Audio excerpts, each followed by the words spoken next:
الحمدللہ رب العالمین والصلاة والسلام علی نبینا محمد وعلی آلہ وصحبہ اجمعین واشہد ان لا الہ الا اللہ وحدہ لا شریک لہ واشہد ان محمدا عبدہ ورسولہ اما بعد۔ برادر گرامی جناب امتیاز صاحب، اللہ کا شکر احسان ہے کہ ذی قعدہ کی آج 26 تاریخ ہے اور چند ایام کے بعد ہم لوگ ذی الحجہ جو اسلامی ہجری کا آخری مہینہ ہے اس میں داخل ہوں گے۔ اس مہینے کا پہلا عشرہ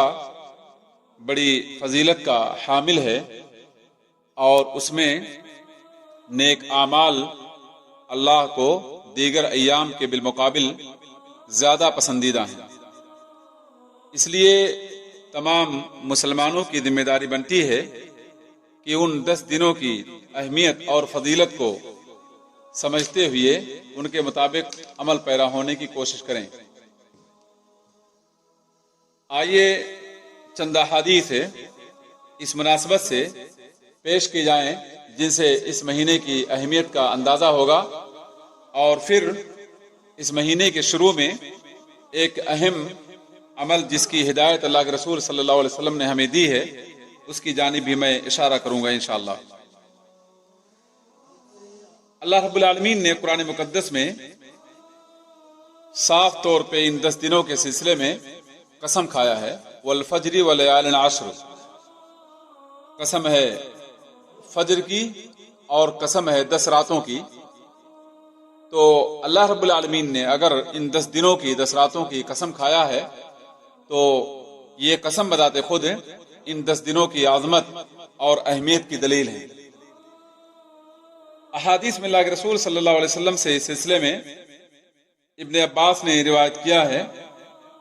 ما من ایام العمل الصالح فیہا احب الی اللہ من هذه الایام، یعنی ایام العشر۔ قالوا یا رسول اللہ ولا الجہاد فی سبیل اللہ، قال ولا الجہاد فی سبیل اللہ الا رجل خرج بنفسه وماله فلم يرجع من ذلك بشیء۔ یہ حدیث امام بخاری رحمہ اللہ کی صحیح میں موجود ہے، جس کا مطلب یہ ہوا کہ سال کے دنوں میں کوئی دن ایسا نہیں ہے جس میں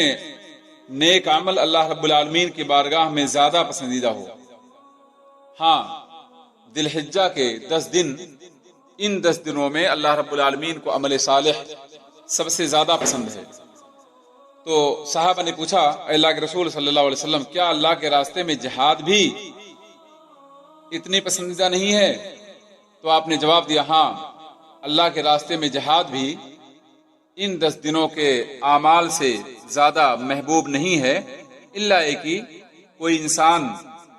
اپنی جان کو لے کر، اپنا مال کو لے کر اللہ کے راستے میں جہاد کے لیے جائے اور پھر نہ اس کا مال بچے اور نہ اس کی جان بچے، تو یہ عمل اللہ کو اس سے زیادہ محبوب ہے۔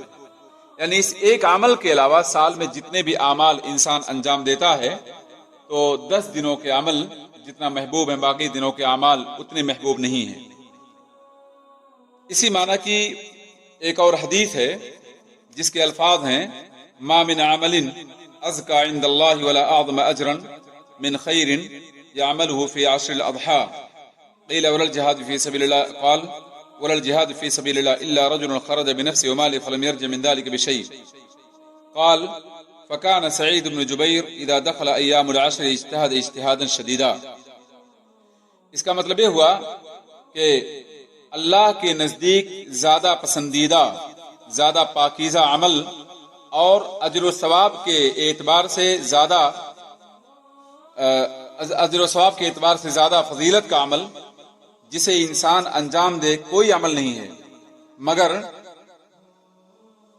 ذی الحجہ کے پہلے عشرے میں جو عمل پایا جائے، یعنی ذی الحجہ کے پہلے عشرے میں جو بھی نیک عمل انسان انجام دے، چاہے وہ روزہ ہو، صدقہ ہو، نوافل کا اہتمام ہو، قرآن کی تلاوت ہو، یا اس کے علاوہ دیگر اعمال خیر اور بھلائی کا حکم دینا ہو، برائی سے روکنا ہو، کوئی بھی نیک عمل ان دنوں میں جتنا اللہ کے نزدیک محبوب اور پسندیدہ ہے اور عمل کا اجر و ثواب جتنا عظیم ہے باقی اور دنوں میں اتنا عظیم نہیں ہے۔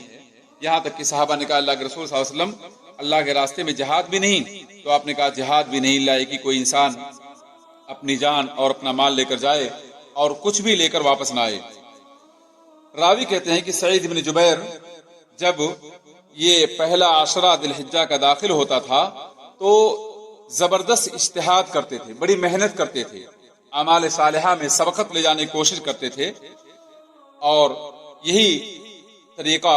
دیگر صحابہ کرام کا بھی تھا۔ آئیے ذرا اس سلسلے میں ایک اور حدیث ہے جو جابر بن عبداللہ سے مروی ہے، یاد رہے یہ حدیث ہے صحیح الترغیب والترہیب میں آپ ملاحظہ کر سکتے ہیں 1148 نمبر پر، اور شیخ البانی رحمہ اللہ نے اس کے صحیح کا حکم لگایا ہے۔ دوسری حدیث جس کو میں آپ کے سامنے پیش کرتا ہوں جابر بن عبداللہ کی روایت سے، وہ حدیث صحیح الترغیب میں 1150 نمبر پر آپ دیکھ سکتے ہیں۔ اس حدیث کے الفاظ ہیں افضل ایام الدنیا العشر یعنی عشر ذی الحجہ قیل ولا مثلهن فی سبیل اللہ قال ولا مثلهن فی سبیل اللہ الا رجل عفر وجهه بالتراب۔ اس کا مطلب یہ ہوا کہ دنیا کے دنوں میں سب سے افضل دن، سب سے بہتر اور بیسٹ دن ذی الحجہ کے پہلے 10 دن ہیں۔ آپ سے پوچھا گیا کہ ان دنوں کے مثل اللہ کے راستے میں جہاد کرنا بھی نہیں ہے؟ آپ نے کہا اللہ کے راستے میں جہاد کرنا بھی اس کے برابر نہیں ہو سکتا ہے، الا کہ کوئی انسان اپنے چہرے کو اللہ کے راستے میں جہاد کرتے ہوئے مٹی سے بالکل لت پت کر دے اور اتنا محنت اور جافشانی سے جہاد کرے کہ وہ اللہ کے راستے میں شہید ہو جائے اور اس کا جسم مٹی اور چہرہ اس کی مٹی سے گرد سے ڈھک جائے اور وہ دم توڑ دے، تو ایسے انسان کا عمل اللہ کے برگاہ میں یعنی زیادہ پسندیدہ ہے۔ اس عمل کے علاوہ کوئی بھی عمل اللہ رب العالمین کے ہاں ان 10 دنوں کے عمل سے پسندیدہ نہیں ہے۔ ان 10 دنوں سے پہلے ایک بنیادی بات جس کا ہر مسلمان کے لیے جاننا بہت مناسب ہے، وہ بات یہ ہے کہ اس عشرہ کے داخل ہونے سے پہلے ہماری ذمہ داری بنتی ہے، کیونکہ اسلام دین فطرت ہے، نظافت کا دین ہے، صفائی کا دین ہے، اور یہ اسلام جسم کو، ہاتھ کو اور چہرے کو، یہاں تک کہ لباس کو، گھر کو، تمام چیزوں کو صاف و ستھرا رکھنے کا حکم دیتا ہے۔ اسی لیے ام سلمہ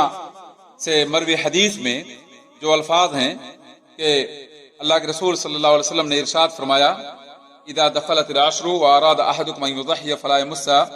من شعره وبشره شيئا۔ اس کا مطلب یہ ہوا جب عشر ذی الحجہ داخل ہو جائے اور تم میں سے کوئی بھی شخص قربانی کا ارادہ رکھتا ہو تو اسے چاہیے کہ اپنے بال، اپنے ناخن اور اپنے چمڑے سے کوئی بھی حصہ کاٹنے کی کوشش نہ کرے۔ یہ حدیث صحیح مسلم میں 5089 نمبر پر موجود ہے۔ یہاں سوال پیدا ہوتا ہے کہ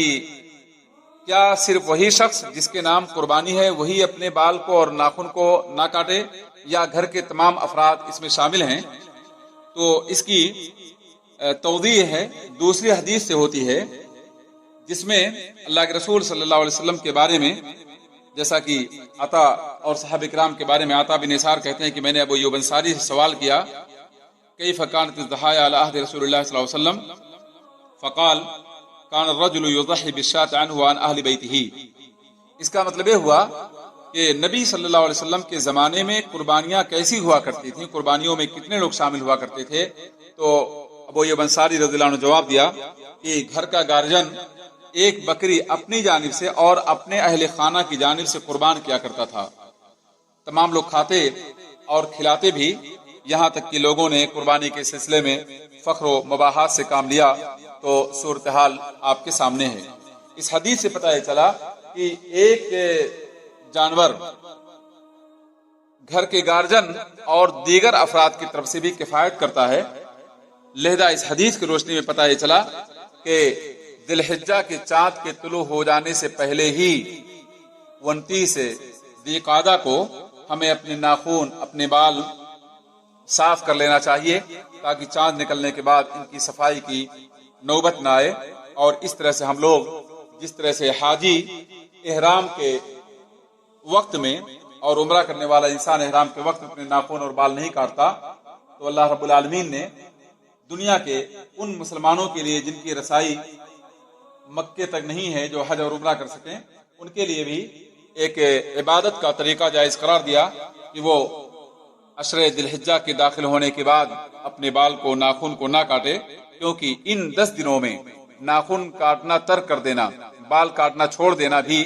اللہ رب العالمین کی شریعت کا تقاضا ہے اور نبی صلی اللہ علیہ وسلم کا حکم اور آپ سے محبت کی علامت ہے۔ لہذا میں اپنے گروپ کے تمام ممبران سے اور پہلے اپنے نفس سے اس بات کا تقاضا کرتا ہوں کہ ہم لوگ تاریخ کا شمار کریں اور ذی الحجہ کے تاریخ داخل ہونے سے پہلے ہی اپنے سر کے بال کو اور مونچھ کے بال کو، جسم کے دوسرے جو زائد بال ہیں جن کی نظافت مطلوب ہے، انہیں صاف ستھرا کر لیں، ناخن وغیرہ اپنا اس سے پہلے کاٹ لیں، تاکہ ذی الحجہ کے مہینے کے داخل ہونے کے بعد اس کی کاٹنے کی نوبت نہ آئے، یہاں تک کہ ہم اپنی قربانی سے فراغت حاصل کر لیں۔ اللہ تعالیٰ سے دعا ہے کہ اللہ تعالیٰ ہم سب کو ان احادیث پر عمل کرنے کی توفیق دے۔ السلام علیکم ورحمۃ اللہ وبرکاتہ۔